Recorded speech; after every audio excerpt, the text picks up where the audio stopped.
All right, guys, welcome to episode 31. 3-1, the big 3-1. 31. I think I said that right in German. 31? 31? 37. Okay. Cool. We had. We're finished showing off. We have a really cool episode today. We're filming this in the future after the interview we just had. We were lucky enough to have, I think we teased it a couple episodes ago, or maybe even last episode, that we're having a special guest come on. Well, that just happened. So what you're about to hear, what we're about to play for you, is the interview we had with the Black Jacobin, a group of folks based out of Miami that do a lot of great work in the Miami area. They're filmmakers. They're doing a lot of cool Instagram content creation, but they just got back from a 2-week trip to Cuba, where they were able to kind of do a lot of political and on-the-ground community work in Cuba. So we talked to them a little bit about that, talked to them about what it's like to kind of organize and be leftists and communists in Miami, which is not typically a very communist-friendly place, as well as their Cuban communists of like support and what that's like in Miami. So That's very interesting because they're all from different places, so they kind of give you like a little bit of like a diverse contextual background to how they feel about certain things and how they interacted with the community down there, whether it would be in Cuba or in Miami. Without further ado, don't forget to like our videos, don't forget to subscribe, comment, share. Yeah, and make sure you give them a follow. Their socials Yes, their socials are in the link. If you're listening to this in the audio version, check the audio description or the podcast description for all of their socials. Give them a follow, give us a follow, and don't forget we now do have a Patreon, patreon.com/revolutionary rhetoric podcast. Go ahead and give that a peek, a look-see. If you're feeling froggy, maybe throw us a couple bucks. As always, every tier, portions of those donations go to the Palestinian struggle. So you could donate to us if you like what you see, and just know that for everything you donate to us, some of it goes back to celebrate and support Palestine as well. So without further ado,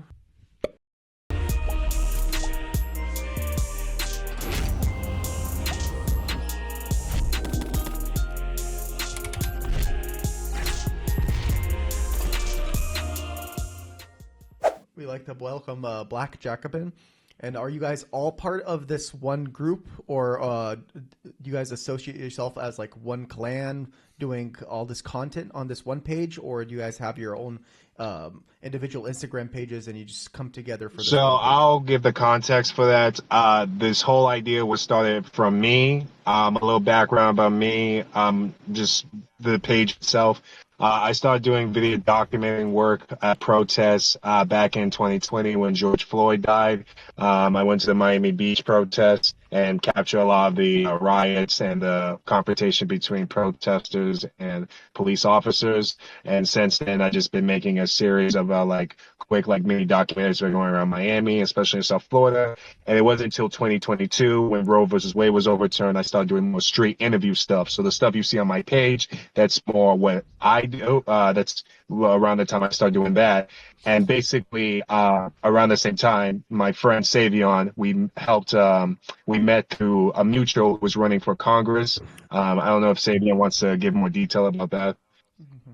Yeah, so this guy was running for Congress, and we both were doing his social media and video stuff, and we kind of linked up and started going and interviewing people on the side and recording documentaries. Okay. awesome, Yeah. awesome, very cool. And before we get a little too much further in, I do want to kind of just back up a second and introduce y'all. As we talked about Black Jacobin, but for because none of us have ever met before, I'm Tyler. I use he/him pronouns, and if we want to just go Canon, around. he, him. My name is Giovanni. I go he, him. Savion, he, they. Joey, they, them. Perfect. Okay. Joey, Savion, Giovanni. Got it. Got some intricate names. Yeah.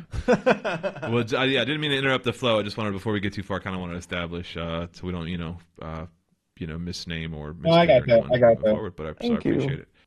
So then we got up to you, Savion, running to that candidate. So then what happened? Yeah, after that? His name was Angel Montalvo. I don't know, should we say his name? Yeah, I don't think it matters. He's a public figure. Yeah. His name is Angel Montalvo. He was running for Congress in 2022. And yeah, he was a grassroots candidate. And yeah, we from there, we shot a documentary at Opalaka, the flea market that was closing down.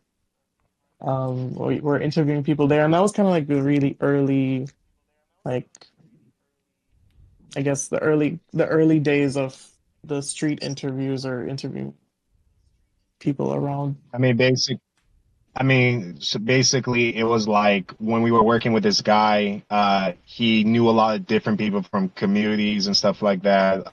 He was friends with a lot of different organizers, community leaders, social media people. And when he was doing that, like trying to get his campaign going, I was doing street interviews. So we butt heads together and we decided to make this like series where we go around interviewing different people from different backgrounds, kind of the same stuff you see me doing, except for he was being more of the face of it. As far as what went from that to now, we kind of just, we kind of just cut the whole thing off because of mostly creative differences. This end around like 2022. So me, Savion, and Angel all went on like different ways, and it wasn't until like I want to say October 7th June happened. Like I'm sorry, what? was a little before that. Well, I'm just talking about going back to the page. Oh, I see.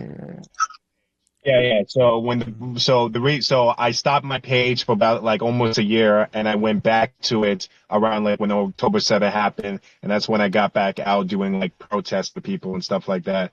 And then Xavier and me have been like doing the same stuff we were doing when we met with this man who was running for Congress, just going around interviewing different community leaders, social media influencers who live in Miami, basically just residents who live in Miami who are being affected by like racism, climate change, gentrification, displacement, and try to find like a similar theme with between all of them, which is pretty much like, I'm an oppressed person who doesn't really have much say in their community, and I'm kind of sick of this shit. So one thing I forgot to mention was when George Floyd happened, and I was documenting stuff, I went to film school. And I went to film school to be a video editor and a videographer. So that's how I basically amplify my skills. Savion, too, is also a filmmaker, too, with video experts. Like, we both pretty much do all the video editing, pretty much all do the interviews. We all pretty much do cinematography and stuff like that. And just to jump to how I met Joey pretty much, I'll let Joey just give his background, but him and me pretty much met during Cuba. We knew each other. We knew the same people in the same fields because he's affiliated with somebody called YDSA, which I'll let Joey speak for himself for that. Yeah, so I'm actually surprised that I didn't meet Giovanni earlier. Him doing his thing, he was always like interviewing people at like events that I was almost gonna go to, like, or interviewing some of my friends and my comrades from YDSA even. And insofar as, the question was how I know Giovanni, I guess, or related to the Black Jacket Band. I met him in Cuba, and I think I could even put like a face to the Instagram because I had already followed him by then. And it was like one question or the other. He was like, well, I do interviews and blah, blah, blah. And I was like, wait a minute. I'm like, oh, you're the Black Jacket Band, and from then on, like, we I guess we made friends, and since then, we've only really been friends for, I guess the trip started April 21st, so less than a month. But we were right. Hanging out with, it was a huge brigade, so we had lots of fun there. And I would say Joey is primarily the person who helped me with not all of them, because, we were with, he had his own stuff to do, but he was pretty much the person behind a lot of the translations and video work for me in Cuba. So a lot of the interviews you saw in Cuba, he was pretty much behind the camera. Yeah. Or translating for them as well. Yeah. So he helped me. That's great, man. How the hell did you get to Cuba in the first place, though? That's my question. All of us, like all three of us, were part of DSA. We're all part of different chapters. Joey's part of YDSA. Savion's part of Miami DSA. I'm part of Miami DSA and Broward DSA. It's just because everything's so close together. I don't. It's weird. It's like around here, but they're pretty much close. Pretty much they're close in the sense of like they're like they have their own separate chapters, but everything's just so close by. Even though I'm more affiliated with Miami DSA, I'm also part of Broward DSA in the sense of like they send me to like protests to go do interview works for them wherever protests are sponsoring. So I'm part of their Discord. And one day I saw it was like a flyer or something for like the May Day Brigade to come to Cuba for 2 weeks. And I was like, oh, this seems like a great opportunity. I always wanted to go to Cuba. I'm from Miami. I feel like the information in Cuba, it's always been like never clear or concise. It was always more like anecdotal stories. So I was like, okay, if I go to Cuba, I'm going to make like a series out of it and talk to different locals. So I signed up for it. They screeched me for like an interview process. I got through, paid my ticket, paid for the whole thing. And then, I was able to go to Cuba for like 2 weeks. And I will say this, Cuba is one of the most beautiful countries on the goddamn earth. So, yeah. Yeah. We have quite a few questions about Cuba. We'll get to a little later, but before we get too ahead of ourselves, I just want to ask quickly, logistically, where did you fly to first before we go? Well, we're from Florida, so it was pretty easy. Like it was less than an hour. We had the Like shortest it just flight. through Miami. Yeah, probably the shortest flight I've ever done. You had a straight flight? Yeah, straight Miami, from Florida? from Miami International Airport. I mean, it's the big Miami airport. We flew. No. I know, but I thought Americans couldn't fly straight from Well, the American airport into I Cuba. thought we were you had to take sanctioned. like an indirect route. Yes, there have been different regulations here and there, like especially for people on brigades like us. In the past we've had to fly through different countries. Now the rule is that you just apply for a visa, and I think like everyone has to apply for a visa. Interesting.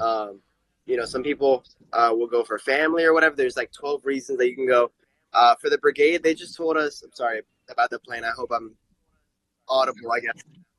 No, you're fine. You're fine. Yeah, no. Anyways, so for the brigade, the process was that we apply under the reason of support for the Cuban people, which is like, I guess, kind of vague because, some people see like trips to like global south or like developing countries, periphery countries as like some mission trip kind of thing. But I don't think our support for the Cuban people was the same as,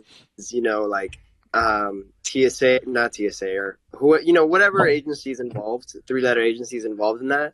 Right, because our support meant like supporting, against the embargo and like having sympathy for the Cuban government and things like that, as opposed to like going in there like I'm gonna save all these Cubans from their like dictatorship, from their fucking repressive system. Like we were there like trying to debunk a lot of the lies that create those narratives, and actually they're in sympathy with the communist revolution of Cuba.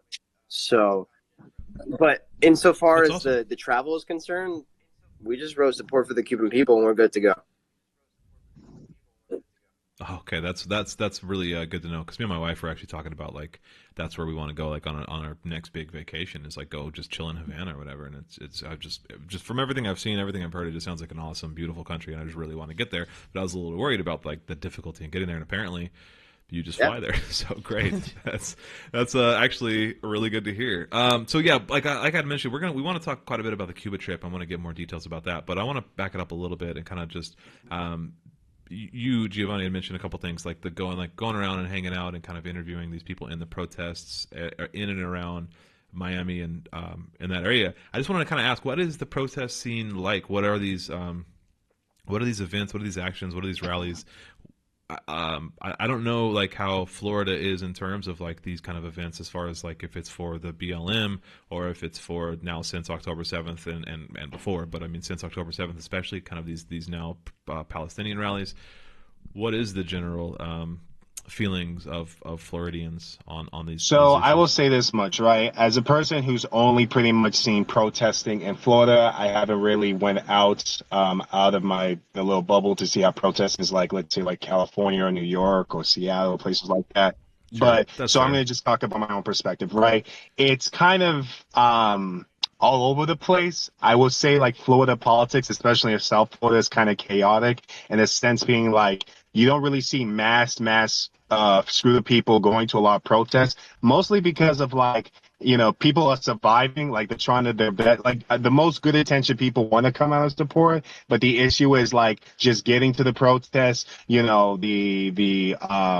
The fact being like the hostility that goes around these protests. Like we said, we live in a very reactionary state. Like a lot of protesters who went to a lot of these like pro-Palestine protests or these Cuban caravans, they're always with like the oppositional force. Like I've seen Zionists like actually like get violent confrontations, and they get more backed up by the police, which happens everywhere. But I feel like in Florida in particular, they have more like ways of like easily like sliming through the way throughout like laws and regulations and shit like that. Like it's more fair for them.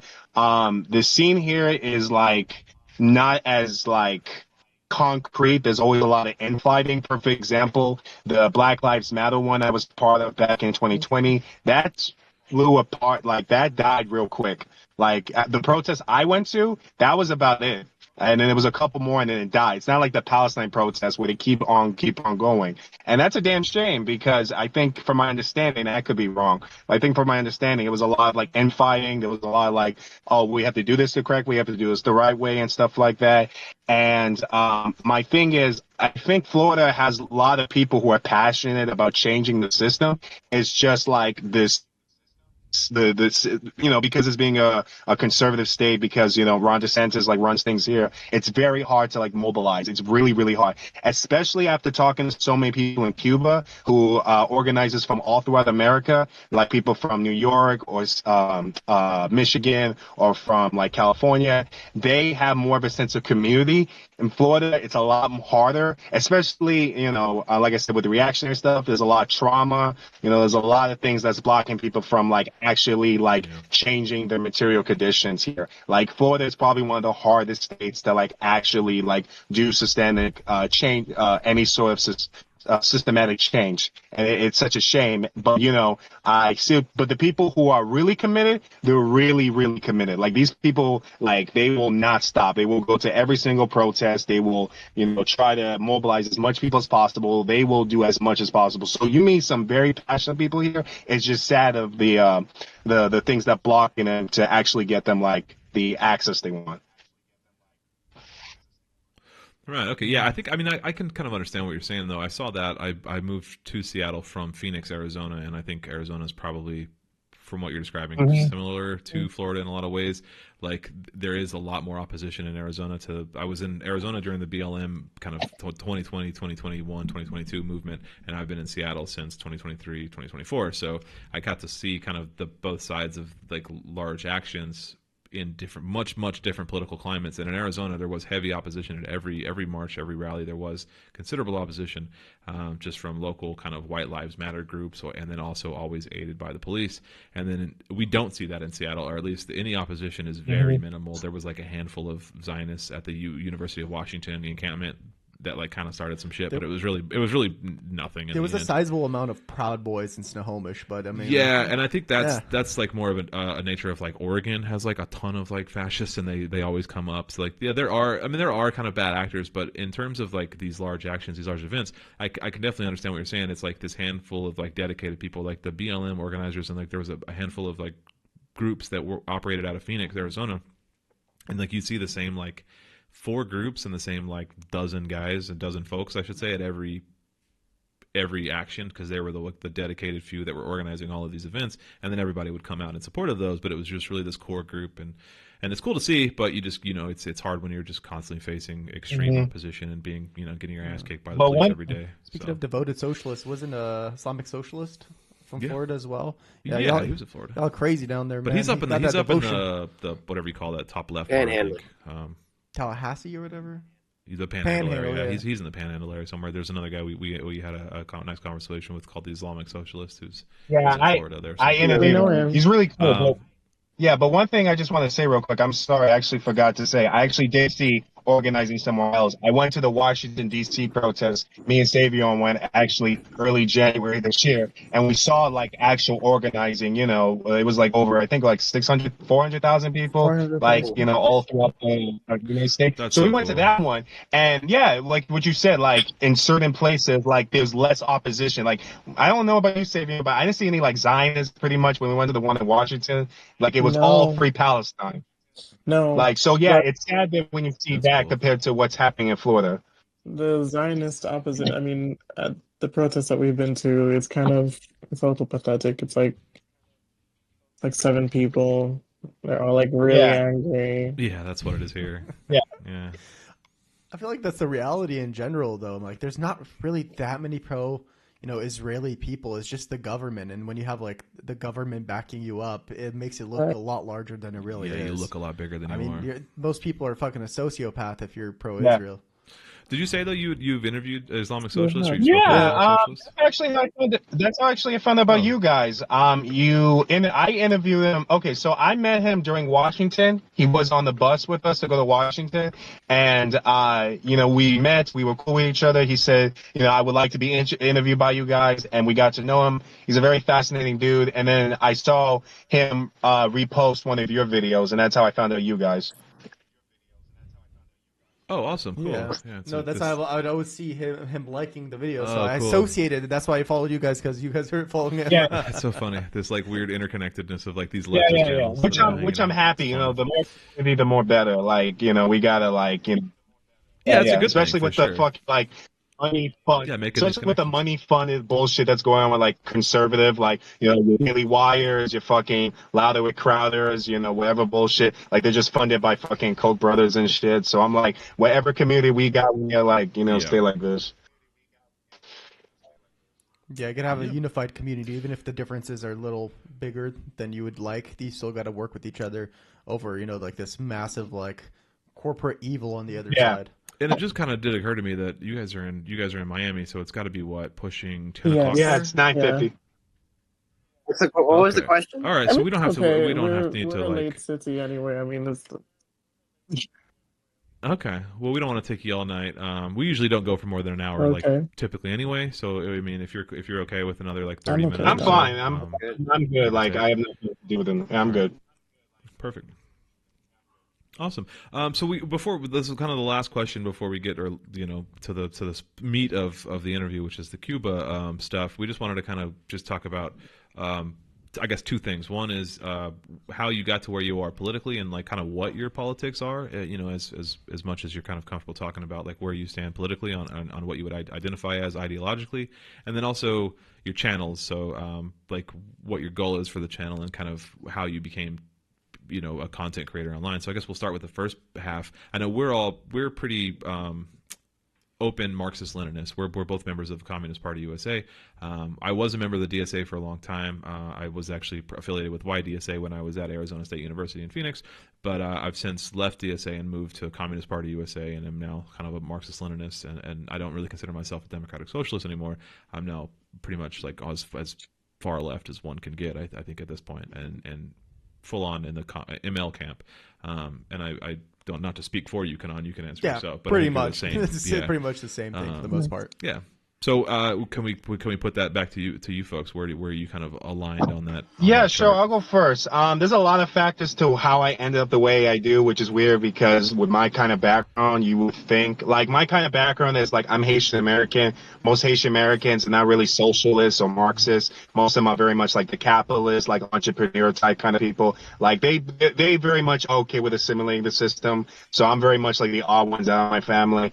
Pretty much. My dad grew up. I grew up with my dad, always like teaching me about like Haitian politics and stuff like that. The Duvalier, Aristide and stuff like that. And then he was always a big fan of like Rush Limbaugh and like Jon Stewart and stuff like that. So I would like listen to him talk about those kind of Ooh. politics. And I remember, like I think it was like 2012, him and me, we went to go see like a stadium of it was like a tall house center of Obama versus Romney, and then we were at the event. We were watching like a screening of it, and I saw a bunch of black people there, and I just saw like the tribalism. Like anytime Mitt Romney was in the screen, they like booed, they like flicked him off, they like said this was the worst motherfucker on the planet and shit like that. So my dad's pretty much like liberal leaning ish, like liberal, like centralist. How I became more radical, I want to say, was during 2020 when George Floyd happened, when COVID happened, when I saw a lot of my family's businesses getting like fucking shut down because of COVID, and they never got like access to like the PPP loans that the government promised them. During 2020, I was living in Atlanta where I went to, what's her name? Do you guys know a rapper who goes by the name No Name? She's a No. rapper. No. She's a very progressive rapper. She has like a book club kind of thing, She's a where she communist. like, yeah, she's a communist. I went to a couple of her book clubs. She kind of introduced me to like Blood in the Eye by George Jackson and like Ashanti and stuff like. No, wait, is it Ashanti? Wait, am I pronouncing the name wrong? I think it's Ashanti. It's this book. It's this book. But she had like a book club, and she would introduce me to a bunch of like left leaning, especially black left leaning. That's how I found out who like Kwame Tremaine was and stuff like that. And then you know, I'm always online. Like the reason my content creation, I'm just to give a how old I am. I'm 26 years old. I grew up when fucking YouTube happened, so I was always online. Like I'm a very introverted kid. Like I watch like different content creators blow up. So I always wanted to do that kind of stuff, but with a little more interesting like spin to it. So I told myself, okay, I'm gonna go to film school. I'm gonna make my something out of this. And then that's why I saw the protests happening. I was like, okay, this would be like a good chance because I'm a big fan of like Vice documentaries. I'm a big fan of that guy. His name is Andrew Canahan. He goes by a channel called Channel 5. All gas. Yeah, Channel yeah. 5 in I'm a big fan of those kind of stuff. So I always wanted to do that kind of stuff. So mixed with my politics, which I wish you could consider me like a Marxist kind of sense. I'm not like an educator. I'm sorry. I'm not like an intellect. I haven't read all this stuff. I'm slowly trying my best to get into all of it. But with my politics I have so far mixed with my documentary work, that's pretty much how the page was created. I wanted to showcase a different side of Miami because, Miami is known for like the party scene. It's known for like all the bullshit, like Bitcoin bullshit, which I hate, all the fancy cars and stuff like that, like BBLs and stuff like that. Like, I'm Haitian, and I think like both Savion and Joey can tell, Miami is such a diverse diaspora. Like there's so many different aspects to Miami that nobody talks about. Like it's a big Puerto Rican hub. It's a big Haitian hub. It's a big Cuban hub. And all Basically, of it, the it's getting, capital of the Caribbean. Like it's not even yeah, it's such America. a Thank God. yeah, yeah.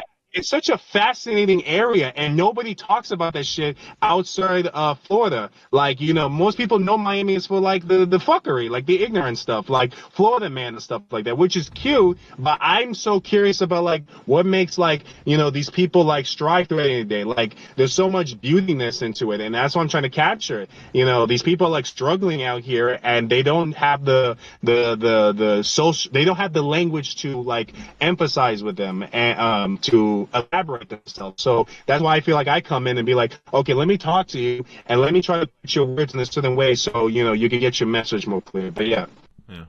Well said. Yeah, Joey, Savion, where would you folks kind of? I'm You want to go definitely. first? Yeah, Go I ahead. could go. Not all at once, guys. I'm definitely a leftist. I mean, I also don't really. I haven't read Theory, but I'm Jamaican by birth, and I was born and raised in Jamaica, and I moved here in 2016, like a couple weeks before Donald Trump became the president. God. Super Great great timing, right? Like I was truly amazed. Yeah. And I realized like, wow, so I'm an immigrant. I can't vote. All of this stuff is happening around me, and there's not really much I can do about it. Um, and I kind of, yeah, I wanted to have more agency where I was. And then I kind of had like this awakening where I realized, because before I moved here, I was very patriotic. I was very much, I very much thought the American dream was real, you know, all the immigrant things, Mhm. and then it was very quickly shattered before my eyes. So I realized, wow, America is it is literally a world evil. Like it's literally it's a It's a scam. scam. It literally they try to control governments. They kill masses of people and have like since the very beginning. Like all of these things just kind of came at me all at once. And then I found myself in like organizing. Um, there's this org here called Florida Rising, which is like a social justice nonprofit. I canvass for them. I learn more about organizing and grassroots politics. And then I realized that electoralism is also a scam. That one really hurt. I was like, damn, I can't even Yeah. vote. Yeah. You're well on your way to being a Marxist I just Yeah. Leninist. There's a really funny meme that's like, cajole down the yeah, line. it's like becoming a Marxist is the worst thing you could do to yourself because it's just like every step of the way your life just gets Truly. worse and worse Yeah. as you realize like all Is these things nothing and you're just like so sacred? depressed all the time. But yeah, yeah. Yeah, no. Unfortunately, not just the eternal wisdom of Marx, I guess. The drunken man. Yeah, and also to speak to theory like that. I mean, you know, theory isn't everything. Y'all are in Cuba, like doing the work, right? So like theory is good, and like we, you know, as Marxists, we like will support reading theory, but like that has to be paired with the actual work. And if y'all are in Cuba doing the work, then like, you know, theories will only get you so far. So that's you know, don't feel bad for not reading theory. is all I'm Thank saying. you. Yeah, the action is way more Action is Thank more you. important. That's Yeah. that's the whole Thank you. I difference felt maker. better now. Yeah, you. Yeah, they don't feel bad at all. Some people don't do anything. Some people are just completely ignorant or blind Yeah, to what's very going true. on. Yeah, we know. We're friends with a lot I of think people. the main thing with this. Um, Yeah. Yeah. yeah, All right. uh, Well, and yeah. My Just I turn. guess sorry, just go to wrap up. Yeah, or you can go Oh ahead. no! I thought you were just saying wrapping up. Go ahead. Yes. I was just saying that like basically through the like after canvassing and talking to people and seeing people in all sorts of conditions in around the city, um, we started doing the Black Jacobin, and I guess that kind of even further pushed me, like, because we were talking to sex workers and we're talking to, you know, like all different types of people who are also Marxist Leninists, and hearing their perspective has also really radicalized me. But yeah, that's it. awesome. Okay, now it's my turn. So yeah, I guess I gotta start with saying, being born and raised in Miami, half Cuban, half Dominican.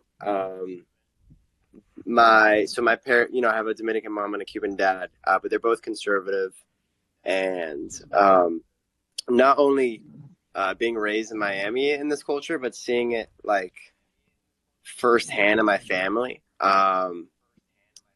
I was kind of, even though both my parents were conservative, I kind of feel like my first thoughts were like at least liberal, which is interesting because I feel like most people, like, you're born into those kinds of beliefs, and you get the whole, like, your first word as a Cuban American is like anti-communism or some shit. Like, I like to joke about that, but I wasn't really like a rabid anti-communist. I just thought it was bad. Move on. Next question, right? Like, and then as I grew older, you start developing like anti-liberal sentiments. You're like, who's this fucking Joe Biden, Barack Obama? Barack Obama's a war criminal. What? That kind of thing. And then, like, I guess around in college, I think, because I think most people, like on the left side of America, they're like the social democrat, like liberal. I think social democrats are liberals, but anyways, kind of thing where they're just like, no, we can fix capitalism, kind of thing. And I just kind of grew like disheartened with that mindset. And it wasn't until like I had a communist friend in like this like club I was in college, who he was a Cuban Chinese communist, and I think I saw some meme or something, and like it like something clicked in my brain, because I always questioned like capitalism at a fundamental level. It's more than just billionaires are too rich. Like, why do you have to ask why they exist, and those are the kind of like fundamental questions that you need to understand what capitalism is and how it functions on a root level. And so I asked him like these questions, and he like showed me like some things and like videos or stuff like that. It's hard to start with books. um, but Yeah. let me get where I was going there with this. Okay, so and yeah, like I was literally like from one day to the next, I had no idea that Marx and communism were the things I was looking for this whole time. It's crazy to think of that as like someone with a Cuban family living in Miami, because you're taught like just forget about those things or even like fuck those things, like that's evil, like Cuba is a wasteland, blah blah blah. But once it clicked for me in my brain, there was still like some things to develop or like work through. But I was like, no, like this is exactly what my mindset has been about this whole time. This is why I've thought capitalism was insufficient, unsustainable, unstable. And so from there, once it clicked, like I just started. I wouldn't say I started reading a lot of books. I have read a few here and there, but just reading a lot, understanding what capitalism is at a fundamental level, understanding how its contradictions lead to a socialist society. From then on, and yeah, since then I've just been a communist, like Marxist Leninist or Cool. what have you. And I've never looked back. I guess. Yeah, I mean, I can definitely echo that. I remember reading Communist Manifesto for the first time. I was like really frustrated with a lot of just seeing the world, and just kind of, this was like, I don't know, post just after Trump, and just being really frustrated with like electoral politics, frustrated with capitalism, but not really being able to articulate it and not being able to like express it in any kind of like cohesive way. And then I read Communist Manifesto for the first time in a book that's like 150 years old. It was just like Exactly. echoing everything that I was feeling, and I was just like, oh, Exactly. this is it. Oh, okay, this told is you what I'm everything missing. you were. Like, and it Sorry, just like, it just sorry. I didn't clicked. mean to interrupt you, but it tells you everything you were trying to say. Oh, no, please. Oh, Boom. And it's Yeah. and the guy He was just said it so well, born and I was like, 200 oh, shit. years ago. It's incredible.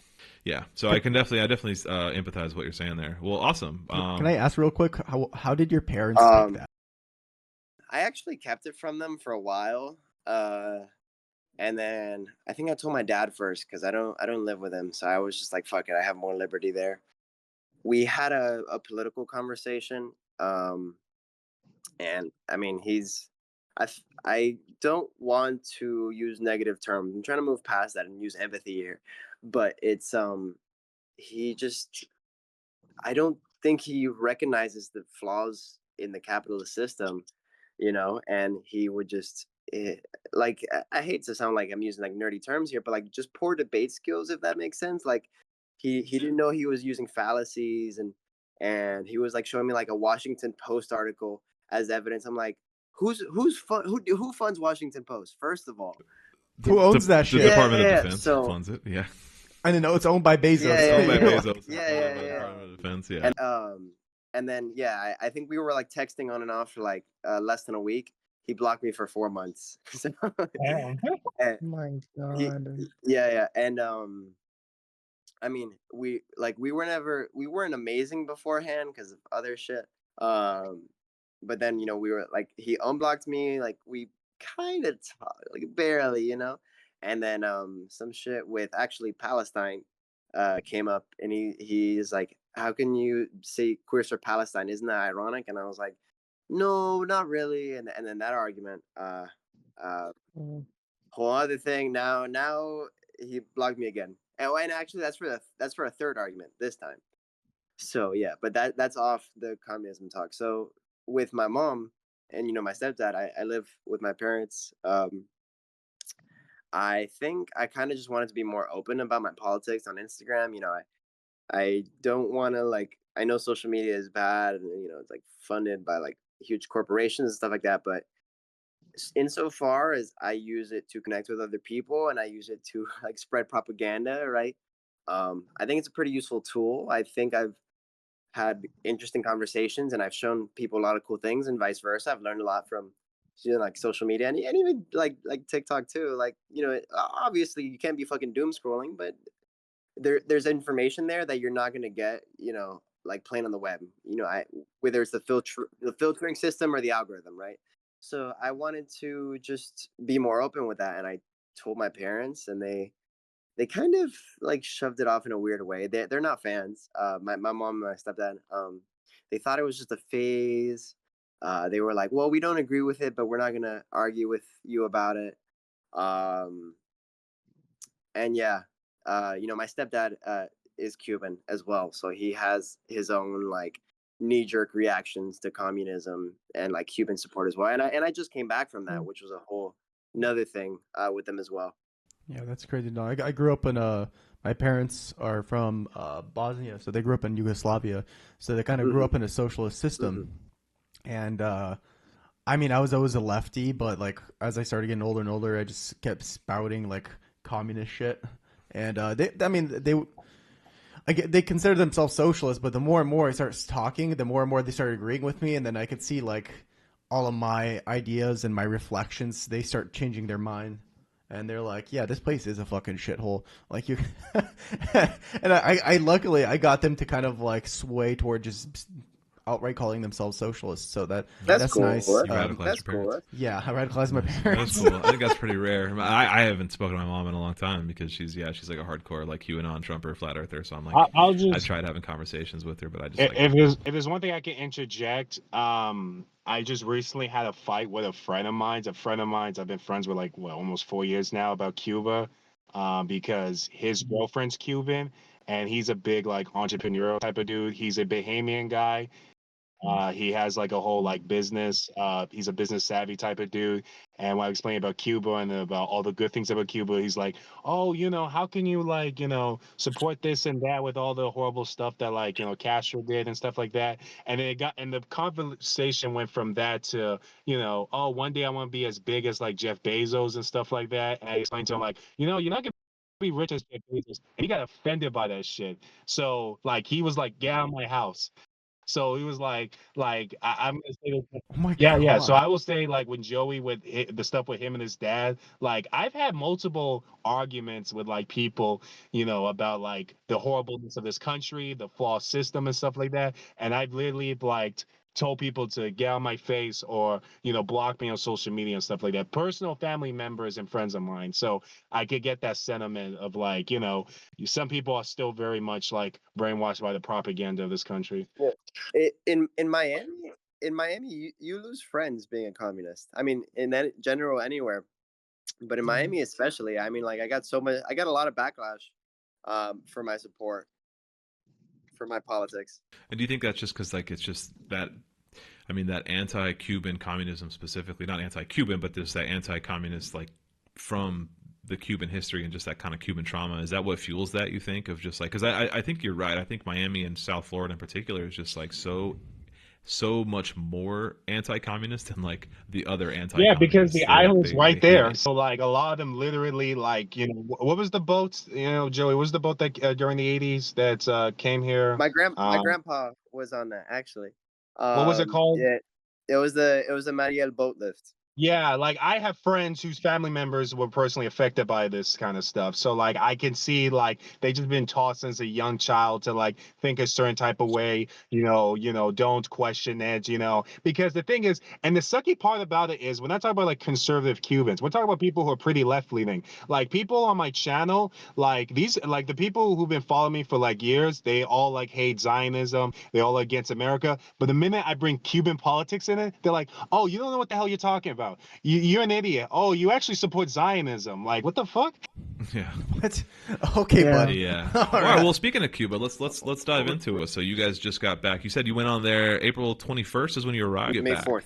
May 4th. Okay, so you were there for what is that? 3 weeks or? Yeah, like I got back May 4th too. I can do math. Yeah. Quick math. Cool. So I mean, let me just kind of open it up with a very general question. Well, I was going to ask how was it, but we with only like 15 or so minutes left, well, maybe we'll kind of hone this down to a little more clarity. Were you discriminated against as Americans? Did you kind of recognize like any kind of anti-American discrimination, or as Black folks or as non-Cubans, I guess, in any kind of any sense of the word? Like, did you notice any kind of discrimination against I will you? say this, and I will let Joey speak for the rest of this. But the only thing, as a black person, I will say this: this was a pro-government trip, so I don't think they're gonna go out the way to try to discriminate people, at least for the camp we were staying on and the certain areas we were. As far as talking to locals, I'm gonna say personally no, in the sense of like any discrimination. And the big reason why that is because you saw like plenty of black Cubans there. You saw all shades of colors when it comes to Cuban, like sharing like homes, sharing meals, all of them like living fine. As a person who doesn't speak much Spanish, at least I saw a sense of unity there. But the only thing I would say is, this trip was a little biased because it was a very pro-government trip. That's all I would say. So I'll let Joey speak the rest. Fair enough. On discrimination, I mean, I can't speak for black discrimination. I'll say that. I think in certain contexts, like for insofar as like the people facilitate, absolutely not. They wanted us to be there. The people we met. I think I might say there's like a little bit of hostility towards Americans. There's a strong anti-American sentiment in Cuba, and in my opinion, rightfully so. Right? I think I bypassed that a little bit. I mean, like I don't look Hispanic, but I speak Spanish. It might not always. It's not like a native fluency or anything, but it gets me by pretty well. I'm not a terrible speaker. And so they actually appreciated seeing a Spanish speaker there and a Cuban too. They were really fond of that actually. So that's a different perspective. And they were fond of seeing people from Miami because they know that it's a super reactionary hub. I mean, aren't like the most pro-Cuban government in Cuba. They still recognize the U.S. as a huge oppressor towards Cuba. So long I think as they understand your intention, I think the vast majority of Cubans don't discriminate you. In fact, they're like happy to see you, whether you speak Spanish or not. I might say, and I think Giovanni was there for this interview. He was interviewing the person, but one of our comrades from one of the Carolinas, damn it, forget. Messiah. Messiah, yeah.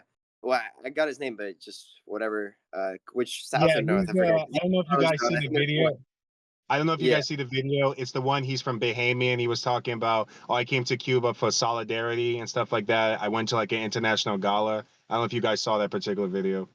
No, I don't think I saw that one specifically. Okay. Well, the whole gist of it was he was a Bahamian guy. He was born in Charleston, and I asked him, how as a Black American compared to how the Black Cubans are treated in Cuba, what would you say like the similarities? And he's like, in Cuba you get a sense of like racial inequality here. Like in America, it's such like a fight between who gets on top and stuff. And here in Cuba, you can actually see like, okay, your skin color is not like so much, like your skin color doesn't stop you from like being like 100% discriminated, right? Now, obviously, we were only there for 2 weeks. Maybe there is some like conflict that we may not know about and stuff like that. Maybe that's something we'll figure out later. But as just first impression wise, I just saw so many different like Black faces and like so many like different positions of power while they're like and coming from Miami, which Miami is a very like segregated place in a sense of like Blacks are like in this area, Hispanics are in this area, white folks in this area, Jewish folks in this area. It's nice going there to see like no matter what your skin tone is or your religious perspective is or whatever, you can see like equality, and I think that's very beautiful. That's really awesome. Yeah, it's really like inspiring, and I think really motivating and just inspirational for kind of the movement of leftism, communism moving forward, of just to kind of recognize like and hope that one day maybe that can happen here. I don't know. Maybe. That's probably a little too pie Please. in the sky. Yeah. But I guess that's the dream. I guess that's the goal. And, that's the fight, at least. And another thing I just want to make real quick, one thing about our trip we really did like was we didn't just interact with Cuban locals. We interacted with so many different socialists from all around the world. We interacted with people from Germany, UK, South Korea, Finland, Congo, South Africa. Ghana, South Africa, like so many people, and all of them just dancing, drinking rum, playing dominoes, all of them just like singing together, singing with the locals. It was really beautiful. Like, I'm a pessimistic person. Like, I have like a lot of like, shit I'm personally trying to work out with my life. But going to Cuba and seeing so much solidarity between so many different people from all around the world really put like a tear in my eye. That's awesome. Sounds ideal. Yeah, Yeah. I mean, that sounds a little bit perfect, right? I mean, that's the goal. Yeah. So where'd you guys land in? Well, where were you guys mainly stationed at? I saw that you had what was that? In the city of, how do you pronounce that? Cienfuegos. Cienfuegos?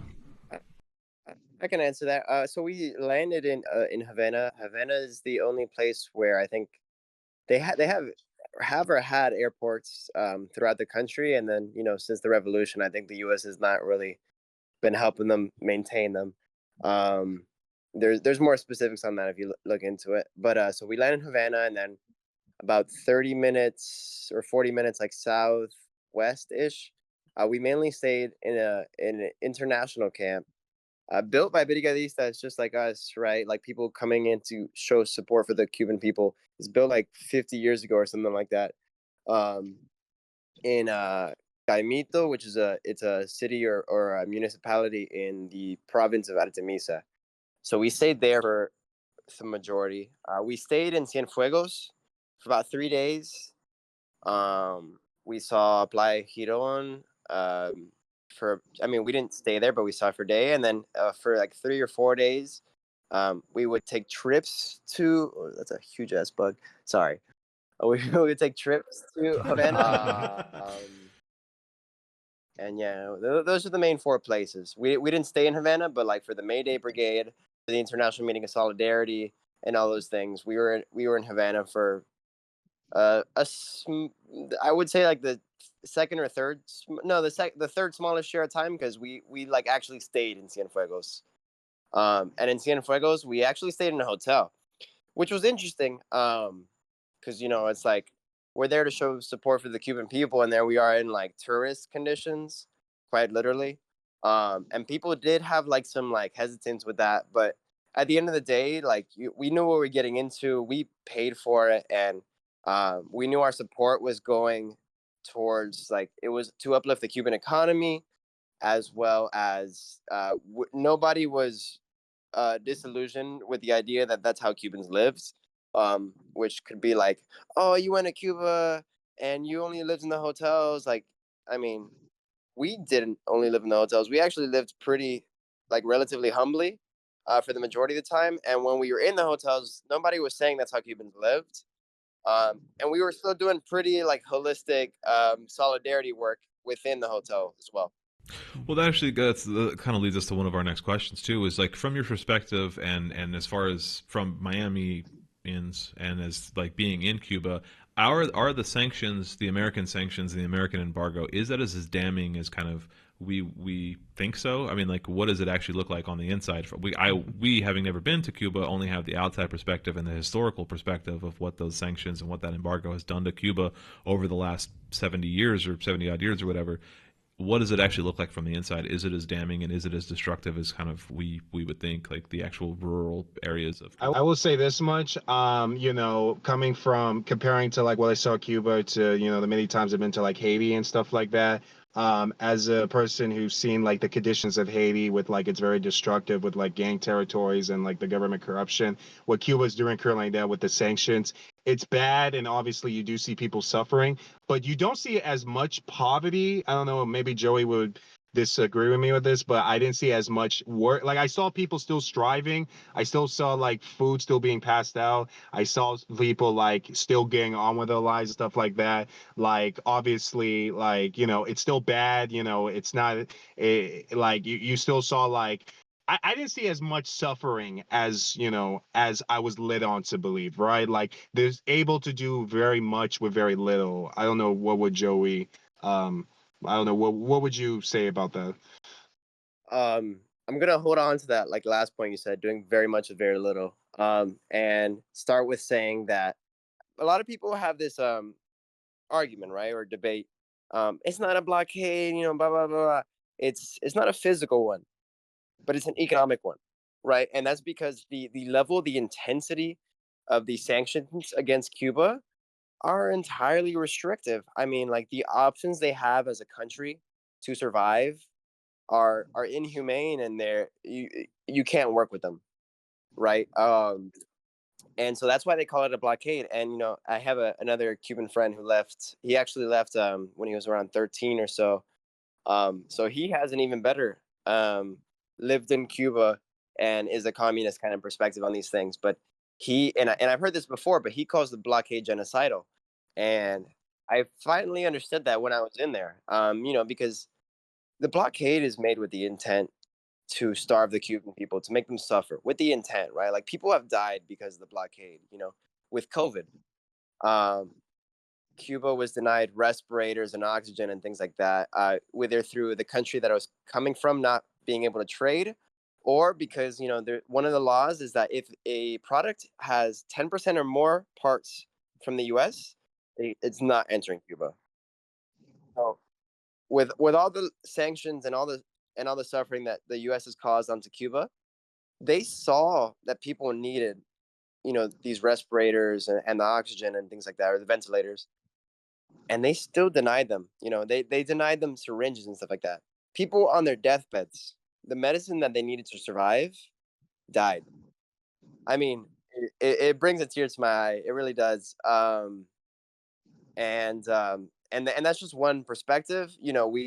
We're so actually collecting our notes on how many different ways the blockade affects Cuba, right? With finances, they're not able to take loans. They have to, or they're not able to pay things on credit, so they have to pay for things with the cash they have on hand, which is obviously restricted, being a former, basically like U.S. neo colony. And then, they once they nationalized companies, a lot of people pulled out. A lot of white collar people left.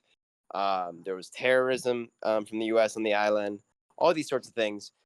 Cuba did not have a good start as a socialist country, and they haven't been able to have the chance they had to develop and thrive the way we want to see them thrive. I want to ask too, because there's also, it's in addition to just the actual economic blockade. I mean, America has keeps Cuba on Yeah, the yeah, state sponsor of terrorism list, Yeah. which is a huge, like that's yeah. another part of this conversation that also limits Cuba and what they can do Right, internationally, right, right, like when requesting aid, or like I think their power in the UN. It's just because there's only like 4 countries on the list. It's like Iran, exactly. Syria, North Korea, and Cuba.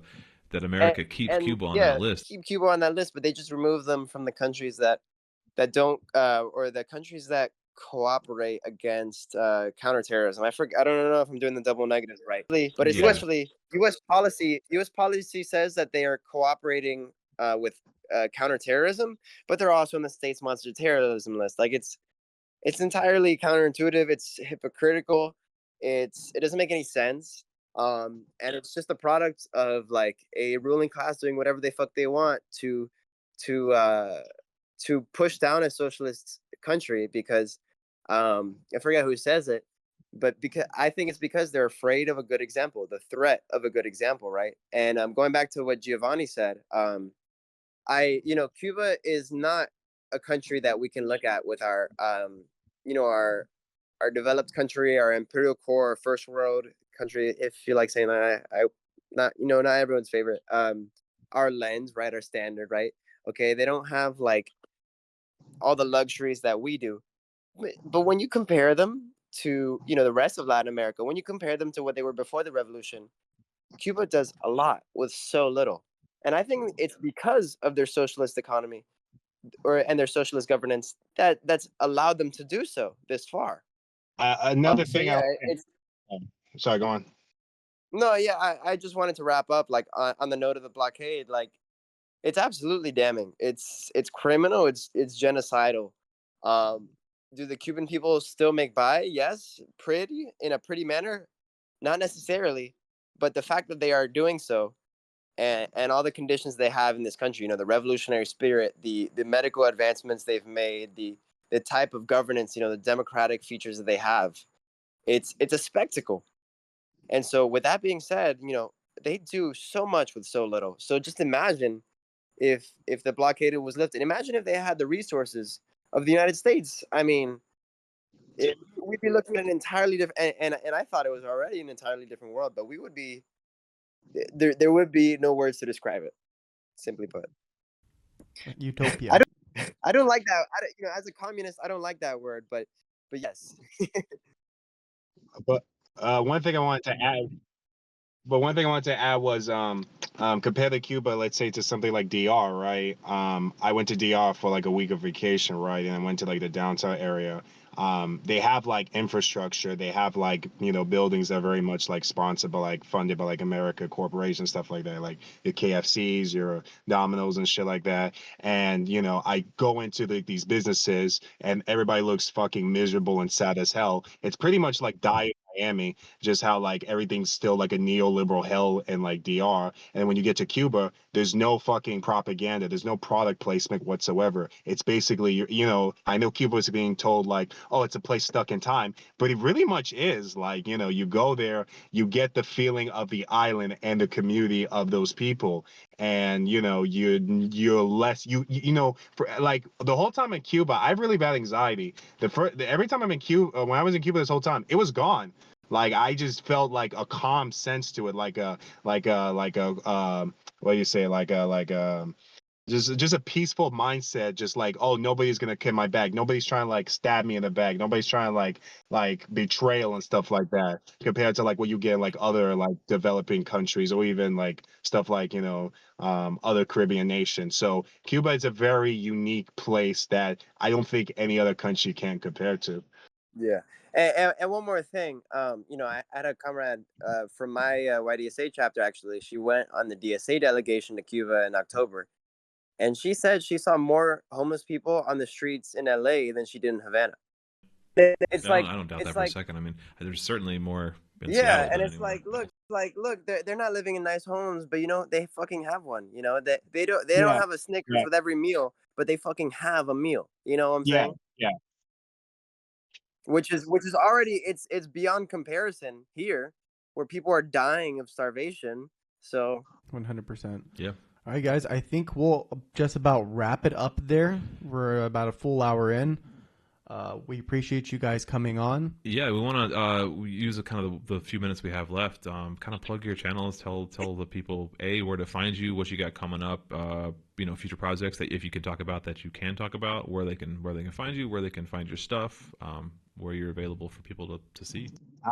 You can find me. I guess my main channel is the Black Jacobin on Instagram. I have a side channel called the Righteous Negro, which is like my personal stuff. But that's pretty much it right now. I'm trying to expand more like on TikTok and Instagram, which is funny because you guys said like if I post stuff on YouTube, I might blow up. I don't know if that's kind of true just because of how like right wing YouTube got recently. But I feel like that's something we could like talk about later. But yeah, currently right now I'm on Instagram. As for future projects, the stuff you pretty much see, conversations, in Miami, and stuff you'll probably see more of Cuba. Yeah, the Black Jacobin, and my handle is Savion. My name Saviaun. yeah. So I mean, just follow me on Instagram, I guess. Joey Figueroa, JoeyFigueroa. Keep up with my YDSA chapter. Keep up with Miami DSA as well. I'm part of that as well. DSA in general. I'm part of the steering committee for my YDSA chapter. So keep up with all the projects we're doing. We're pushing class consciousness onto our campus. That's about it. Very cool. Yeah, and we'd love to have any and all of you back on kind of for future conversations where we can kind of get into some more like the meetups and stuff. Like I know Giovanni specifically, I'd like to talk to you about Haiti. We did our Haiti episode a few episodes ago, kind of when barbecue and his when the kind of the ousting of the prime minister or president maybe of Haiti. Like there's just more stuff we'd want to get and you, Savion, just like to talk about like your transition from Jamaica to America and kind of what that's been like and how the radicalization that's gone through. And Joey, just any and all. If you've ever want to have a longer conversation or kind of a more a less specific conversation about Cuba, feel free. We'd love to have you all or any and all of you back on. So consider it an Awesome. open invitation. Good, thank you. Thank you. Love Thank to you be for on. the opportunity. I really appreciate it. Yeah, Yeah, of of course, course. man. But yeah, we'll have all of your usernames and everything in the info below. And we'll also have, you'll probably be seeing it right now as you're watching this, your handles and everything above you guys as well with the logo. Yeah. Thank you all so much. Great work. Just I'm so jealous, but really amazing stuff that you could kind of go and hang Love out those and shorts. be a part of Booyah Cuba. And also, yeah, Kanan actually had messaged me and he was like, "Hey, are you seeing this guy Black Jacobin and the stuff they're making?" And so I kind of started following you from that. Oh, And wow. just That's awesome. loving the content, loving what you're making. Really, really cool stuff. Yeah, thank guys. you. Awesome. Have a great Well, night. have a great night. Get some sleep. It's pretty late there. No So worries. good. Have a good night.